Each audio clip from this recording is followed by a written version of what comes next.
नमस्कार, मी ॲडव्होकेट विजय वाळुंजकर. मित्रांनो, ही कथा आहे MC छगला यांचीच. MC छगला हे सरन्यायाधीश म्हणून मुंबई उच्च न्यायालयातून सेवानिवृत्त झाले. त्यानंतर ते काँग्रेस पक्षात कार्यकर्ते म्हणून काम करायला लागले. MC छगला आणि नेहरू, जवाहरलाल नेहरू यांची मैत्री होती हे सर्वश्रुतच आहे. 1952 सालच्या मंत्रिमंडळामध्ये पहिलं मंत्रिमंडळ जे स्थापन झालं, त्यानंतर दुसऱ्यांदा जेव्हा काँग्रेस निवडून आली 57ची, तर त्यावेळेला साधारण 1961-62च्या दरम्यान जेव्हा हे सेवानिवृत्त झालेले होते MC छगला, एके दिवशी जवाहरलाल नेहरूंनी ज्या वेळा ते पंतप्रधान होते, काय केलं, एके दिवशी छगलानं बोलून घेतलं आपल्या निवासस्थानी. आणि त्यावेळेला बोलून घेतल्यानंतर पंतप्रधान जवाहरलाल नेहरू काय म्हणाले की छगला साहेब, माझ्या मंत्रिमंडळामध्ये मुस्लिम समाजाला योग्य ते प्रतिनिधित्व नाही आहे आणि त्याकरता मला तुम्हाला या माझ्या कॅबिनेट मंत्रिमंडळामध्ये घ्यायचं आहे, समाविष्ट करून घ्यायचं आहे.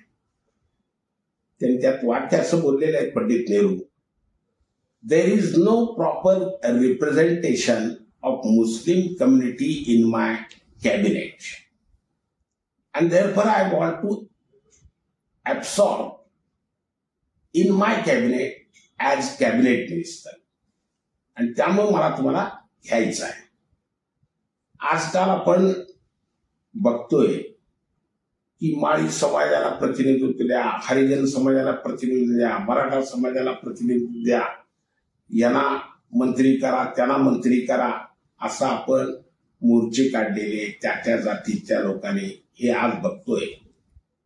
परंतु त्यावेळेला छगलासारख्या निस्पृह आणि बडेदार न्यायमूर्तीने काय उत्तर दिलं त्यावेळेला नेहरूंना, हे ऐकण्यासारखं आहे.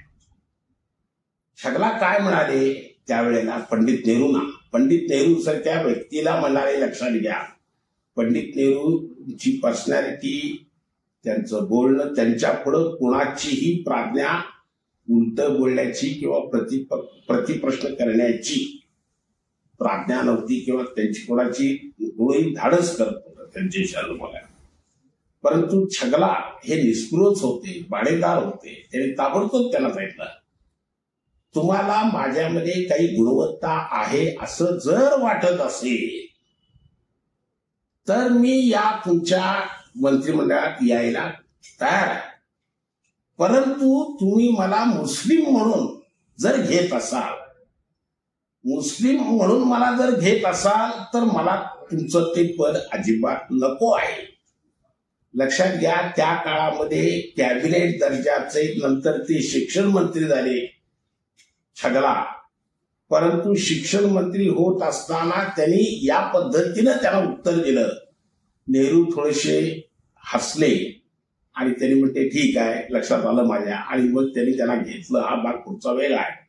पण त्यावेळेचा तो बाडेदारपणा आजही आजही काही लोकांना सुखावून जातो, भारावून जातो. हे सांगण्यासाठी मी ही छोटीशी कथा आपणास या माध्यमातून सांगितली. कथा आवडली असेल तर आपण लाईक करा, शेअर करा, सबस्क्राईब करा. नमस्कार.